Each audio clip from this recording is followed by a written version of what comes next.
Chapter 5 Decisions. Boke, wake up. It's already 7 a.m. You have somewhere to be at 8. Come on! Kageyama pulled Hinata up with no effort, so easily that if someone was watching, they would be surprised. Yet Hinata only answered with a groan, not even opening his eyes. Come on, you idiot. You have to get up. You have a guest, remember? Hinata hates getting up in the morning, but unluckily for him, someone always wakes him up in time. Like what just happened? Kageyama will always wake him up for several reasons, which he rather not let anyone know. He looked at Kageyama with a tired glare. Toby, give me a break. I'm tired. No, you have to be somewhere, remember? The two stared at each other. One was pissed while the other was tired. Their daily routine, a staring contest, but Hinata never once won. He sighs playfully and just looks away, taking his mask from the table. That's 3,987 wins for me and 0 for you, Kageyama announced proudly. No need to brag. Hinata walked away to the bathroom while Kageyama just watched him. The room filled with gloom, and quietness could only be heard. Hinata sat on an empty chair with Kageyama, who stood up straight beside. He looks at the crowd while they also look back. They were defensive and on guard. Hinata could see that, so he did not speak, and just waited for them to ask. Nishinuya, who hid behind Sugawara, got impatient.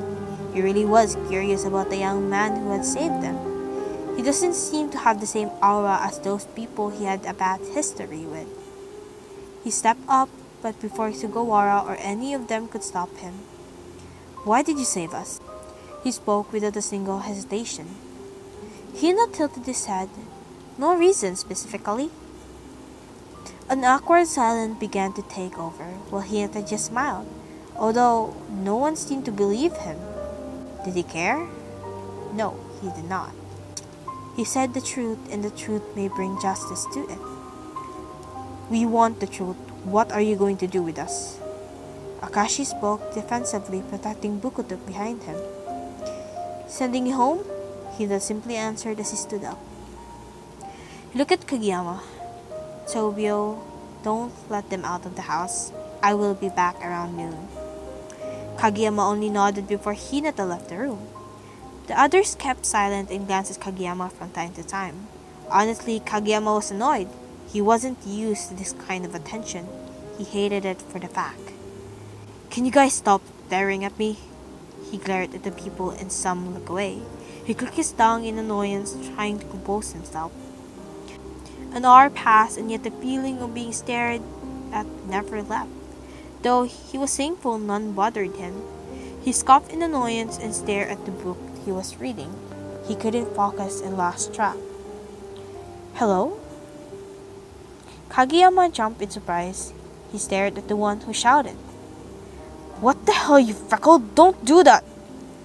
Yamaguchi chuckled and offered a hand to help Kageyama, but only slapped his hand away and stood up by himself. He glared at Yamaguchi and positioned back to where he was, but instead of leaving, Yamaguchi leaned on the wall, looking up. Hey, why are you here in Hinata-san? This place is dangerous, right? Kageyama did not answer him. No. Is Hinata-san a human? Why did he save us? Are you guys the only ones here?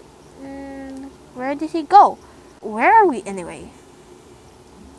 Can you shut up? Kageyama faced him with a frown that never seemed to leave. Despite that, Yamaguchi continued to ask questions as the others just stared in worry. Kageyama doesn't know how much time passed, but the freckled guy never seemed to get tired of talking.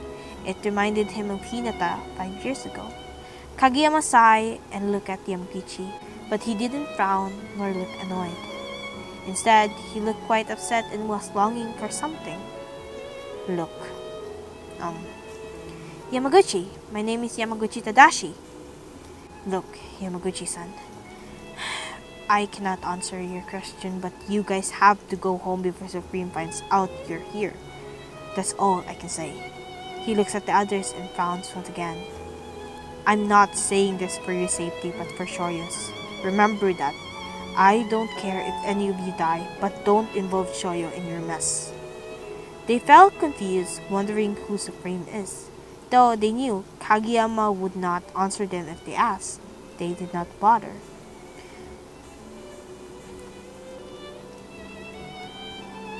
So what honor do I have for you to come here in my office? He did cross his legs, still masked and tapped. Sugara Koshi, I never got to formally introduce myself. He did a hum in response, looking at the mail up and down. Are you here for your departure back to your kingdom? No, it's actually the opposite. Hinata-san, tell me where is the palace location? Are you serious? Do I look like I'm kidding? Yes. Sugara looks at him in disbelief. Seriously? No, but Sugawara, that place is swarmed by monsters that are stronger and more intelligent than what you saw. There are also demons and devils that reside there. You'll be caught dead the moment you step in. So, I suggest you guys go back home and forget the girl. She's probably dead anyway, knowing those demons. She's not dead. We know she isn't. We have proof. I see. Too bad you're mistaken. Can't you do anything about it, Hinata-san? Hinata-san, you can go there and check, right? Or at least let us see her. You're a demon too. Unfortunately, I'm not a demon. Then what are you? I'm pretty sure you're not human either. That's none of your business. Look, I don't want more blood to feed this forest. So please, if you still can, go home and live your life. I don't know what happened to your friend, but she certainly won't come out of that place alive. I can assure you. I've seen thousands of people die each day. Sugawara.